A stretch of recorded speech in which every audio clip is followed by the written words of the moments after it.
Our second panelist is Mr. Gary Officer. He's president and CEO of the Center for Workforce Inclusion, and he's also a board member of the Milken Institute Center for the Future of Aging.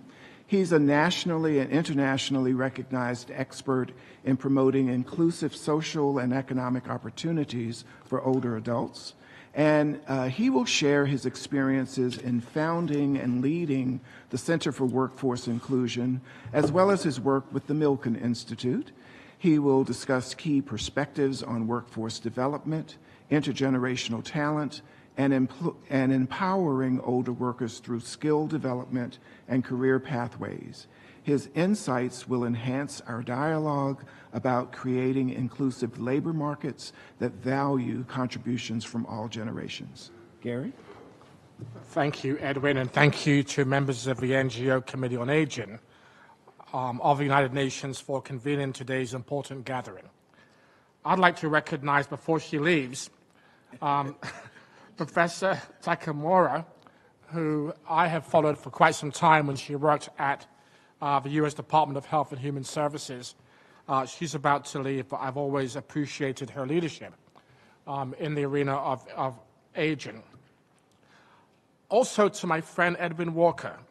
Edwin possesses the rare combination of grace and humility and substance, important virtues when we lead from the front and try to inform the space around policy and approaches that enhances our experiences as we age. So, Edwin, I'm a big fan, and thank you for moderating today's panel. I spoke at a very similar convening here about 2 years ago. It was back in 2003. And I shared our common responsibility and obligation for ensuring that we continue to provide opportunities to help people live with dignity and their age. I said at the time it was the right thing to do. I said at the time it was the moral thing to do. In my remarks back in 2000, at the time, I shared an optimism for the future that we had yet to see, because I believe that the 2020 to 2023 global pandemic had fostered a new dawn for how we would care for our old, our vulnerable, and our sick. I thought that a once-in-a-century pandemic, which slowed our lives to a grinding halt, had forced a much-needed introspection around our priorities, would reshape our sense of obligation, inform policy and behavioral outcomes that would change the course of history on the provision of care and responsibility for individuals as they age. I was wrong. One of my most vivid memories of the pandemic were the words of an Irish Catholic priest who offered his perspective on a world that was gripped by fear as a virus that was so new had found no cure. He talked with his beautiful Irish brogue about the renewal of communities. He talked about neighbors checking in on each other. He talked about our old and our vulnerable receiving extra attention, the sick receiving care, and society reclaiming its moral compass in our responses to those among us who have been so often ignored.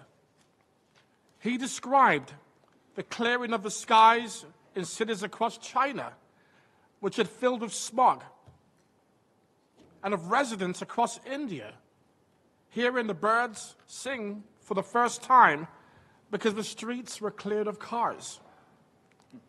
Yes, there is fear, he said at the time. Yes, there is uncertainty, he also said at the time. But yes, we've also reclaimed our sacred virtue that binds us all: love and care for each other. That was 2023. I was hopeful. But regrettably, again, I was wrong. We quickly ignored the mood of these times and returned with speed to a world that was. In the United States today, there are more people over the age of 60 than there are those under the age of 18. In the United States today, the Longevity Economy Outlook asserts that the 50-plus cohort contributes $8.3 trillion to the U.S. economy, or 40% of the U.S. gross domestic product. On its own, the 50-plus population in this country would be the world's fourth largest economy.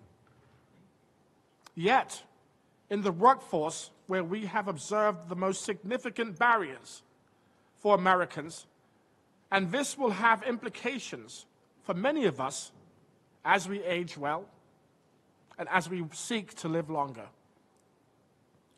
One of the greatest challenges to the U.S. economy over the next several years will be ensuring that we have an adequate labor supply. Quite simply, we need more skilled workers to meet the demand of employers. However, a study of the U.S. jobs report over the last 3 years offers a stark reality for older workers. The long-term unemployment rate for older Americans over the last 3 years has averaged around 25%. And more worryingly, the labor force participation rate for older Americans, 54 and over, has been an anemic 38%. A recent study by my organization, CWI Labs, entitled Age Inclusion in the Workforce, provides further evidence of the experiences of older workers.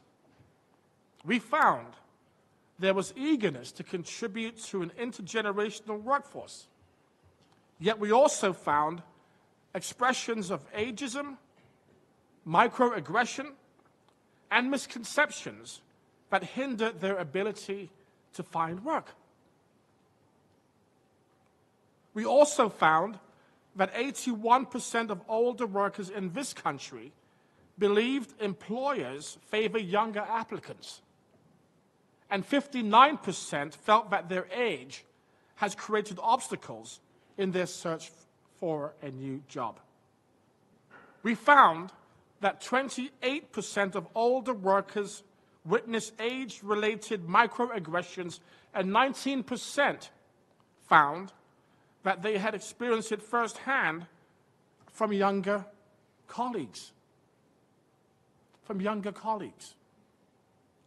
We also found that 92% of older workers over the age of 50 expressed a desire to acquire new professional skills, including digital skills.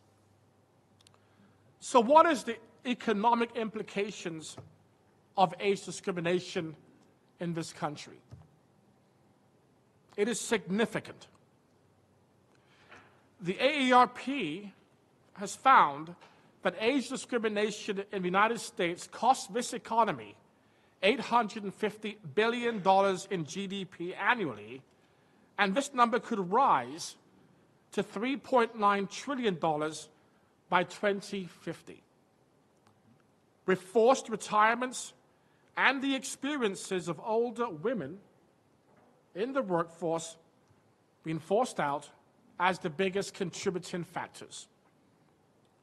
Yet the reality that we will need our older workers within an exclusive labor economy is also an empirical fact. Older workers are becoming the fastest growing segment of the U.S. workforce. according to research by Pew, older Americans will comprise roughly 11 million people in the workforce, and this number has quadrupled in size since the mid-1980s. What's more, the number of older workers aged 55 and over is expected to grow 3 times faster than the number of workers aged 25 to 54. Barriers to age inclusion in the workforce is also counterproductive, because research also informs us that the most productive teams in the workforce are those that comprise intergenerational team members. And I love sports, so the best analogy for me is to use a sporting analogy. The successful United States gold medal basketball team in Paris last year were powered by 3 of their oldest team members. The highly skilled Steph Curry, LeBron James, and Kevin Durant. The 3 oldest members of that team powered this group to the gold medal. And in a homage to my Argentinian friends to my right, the Argentinian World Cup winning team in Qatar the year before were powered by Lionel Messi, Angel Di Maria, and they were supported by a cast of younger and more athletic team members. But it was the 2 eldest members of the squad who made sure that elusive World Cup for Lionel Messi was achieved in Qatar. That's the virtue of an intergenerational team that embraces talent but recognizes people as they age. And the triumph of these 2 championship teams, for me, reinforces the principle of intergenerationalism. And it's a principle that ought to work in the workplace. And before I close, I will offer this. There is no community where experience combined with wisdom, when enhanced, is capable of driving significant benefits that can have a profound impact on our lives than in our nation's healthcare industry. And with that, I'm pleased to yield the mic back to Edwin Walker for an introduction to our next speaker. Thank you. Thank you so very much, Gary. And I want to remind you about the index cards. Just to sort of start it off, I have a question for Gary, actually. Please do. And then I'm going to go to Dr. Tucker. Yes. But I'm really giving them more time to write their questions. But Gary, my question for you is, what's one of the greatest issues facing older people who want to remain in the workforce? The greatest issue, and I always default back to culture. Because if we have a culture that delegitimizes people and devalues people as they age, it doesn't matter what your credentials are. It doesn't matter what your suitability is in the workforce to inform outcomes.